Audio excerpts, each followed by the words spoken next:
Hey everyone, welcome back to a new video. And first of all, thank you for the support for the last video. It really meant a lot to me, and I just wanted to let you guys know that. Okay, so moving on for the premise of this video, there are a lot of FGC terms that are kind of thrown around here and there, especially if you've been consistently playing and been getting into the FGC scene more. So obviously for newcomers, it's hard to keep track of all of them. So in this video, I'm gonna try and explain to you 9 common terms you find in fighting games. I'll have timestamps in the video description to help you sort through it, so let's just get into it. Alright, so neutral.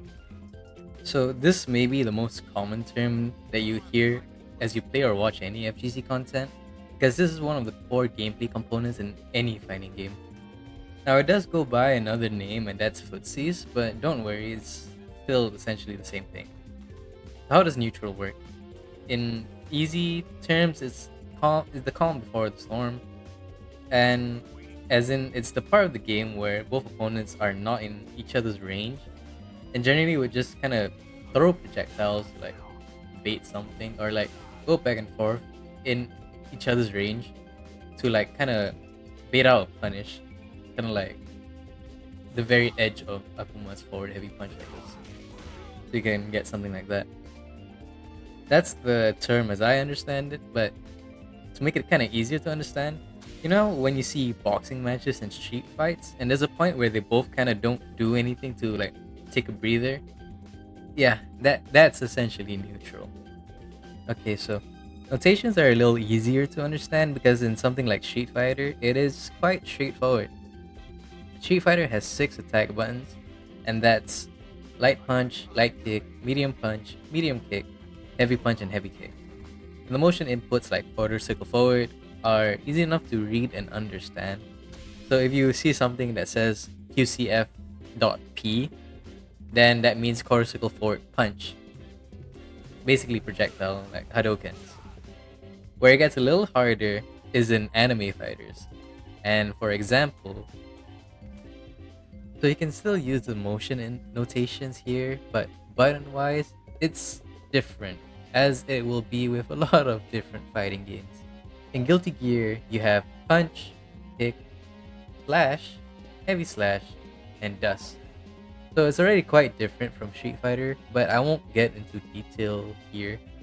Instead, what I want to focus on is the notations they use, in which it is called the numpad notation. So if you want to say something like quarter circle forward, instead of saying that, you can say 236. And you can see in the virtual controller at the bottom of the screen, 236. So it kind of follows the numpad that any calculator has, right? It's in your phone, it's on a calculator, on your laptop anyway. But yeah, a lot of anime fighters use this type of notation reading. So if you see a lot of numbers and letters all together when talking about fighting games, they're most likely talking about anime fighters. And it's completely up to you if you want to keep to the normal motion inputs or you want to read the motion inputs like the numpad notations. It is up to you because they're essentially just explaining the same concept just in different ways. So just do what's best for you. Okay, so moving into frames. I know a lot of people know what frames are, I think, unless you just know more frames the better kind of thing, in which case, maybe not all the time. Anyway, frames in fighting games are very important because that's what the game is made up of. With startup, active, and recovery frames. There are also more to this, but I'll make it simpler and only dive into this and a little bit of plus and minus frames. So all your attacks have properties to them and frame timings to them. You have your fast startup attacks and slow startup attacks, and should always just use them accordingly. So say if you're gonna use a slower move the same time your opponent uses a faster move, you're going to lose to the faster button because the active frames on that move just come out faster. Street Fighter 6 has a really great frame meter option in training, like as you can see here, and I really highly suggest that you use it, especially if you have the game, because it helps a lot, especially in case of seeing how many frames your attack has and just visually seeing it there, like the green showing your 5 startup frames, your 4 active frames in red, and your 11 recovery frames in blue. So with that, I'll get a little bit into plus and minus frames because I think that's important to know. So what's plus and minus? What does that mean? So essentially, whenever you do a move and it lands on hit or block, you'll either be plus or minus. So if I punch Ken with standing jab, I'll be +4 advantage and he'll be -4 at disadvantage. Meaning within that 4 frames, I can link another move like into another jab, and you can see it combos up 3 times. So that's essentially what it means. In block, however,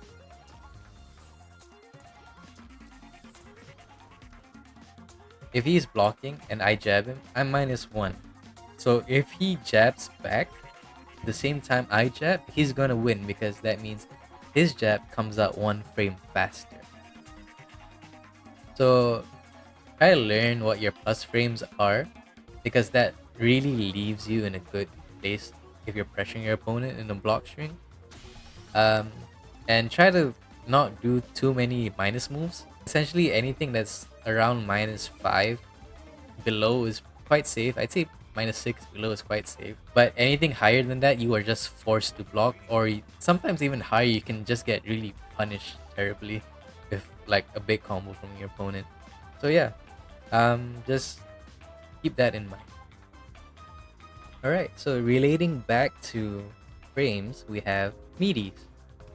So with knowing all the frame types like startup, active, and recovery frames, Meaties work around the timings of your active frames, so it hits the opponent as they're getting up from the ground.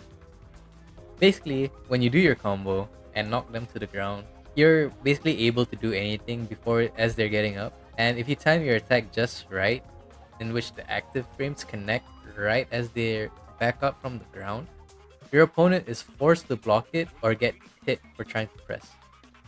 This is because it overlaps your active frames with the moment they get their control back.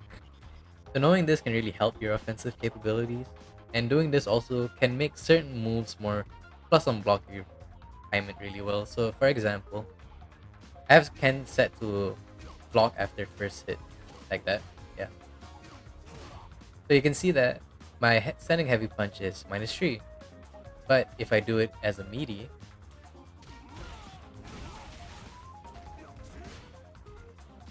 as you can see there, as a meaty, it becomes +1 instead. So it's my turn again in the corner. So that's how meaties work. And you should really figure out certain meaties because it will really help your offensive pressure. Alright, so I have Ken set to do some attacks for this next term. And that's blocking. So this is for everyone to know, including those FGC veterans too. So to block is just basically hold back, and you also have low attacks where you have to hold down back, and overheads where you can just hold back. So I set Ken here to do his Jinrai kicks, overhead you hold back, slowly hold down, boom, easy. Anyways, aside from just blocking highs and lows, overheads and lows, there's also another type of attack that is hard to block for newcomers, and those are called CrossUps. CrossUps are essentially an attack that you have to react or guess which side it's coming from. Often it comes from a jumping attack where if you get your jump just right for your attack to register on the other side when you're directly above your opponent, it will confuse them and kind of just like leave them, befuddled with which side your attack landed on. So for example, if I jump over Ken right now, that would probably be a cross-up, and the jump looks similar, but this time I landed on the same side, so it wouldn't have been a cross-up. So that's essentially what cross-ups are, but it's not only for these kinds of jump attacks. There's also some characters where they can teleport to the other side, kind of like this, but they have more control over it, so they can create this kind of like hard to block mix-up situations, and that's essentially what cross-ups are. So be careful with those.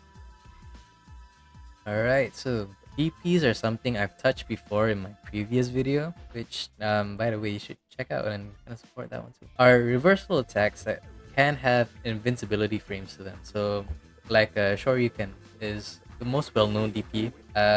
Akuma has it also. This one it has invincibility to jump attacks, so it's a good anti-air option. So you can use these moves to get out of sticky situations like getting pressured in the corner. Don't use it too much though, because if your opponent knows what you're gonna do, you can get full combo pretty hard.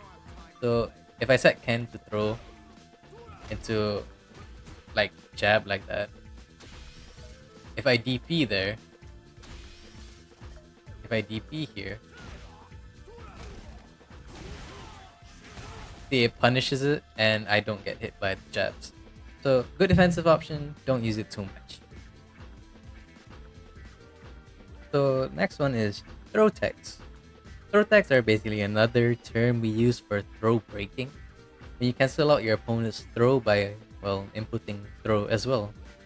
In short, we just call it tech. So as you can see, and jumps, and you tech the throw. So yeah, simple enough. That's what throw teching is.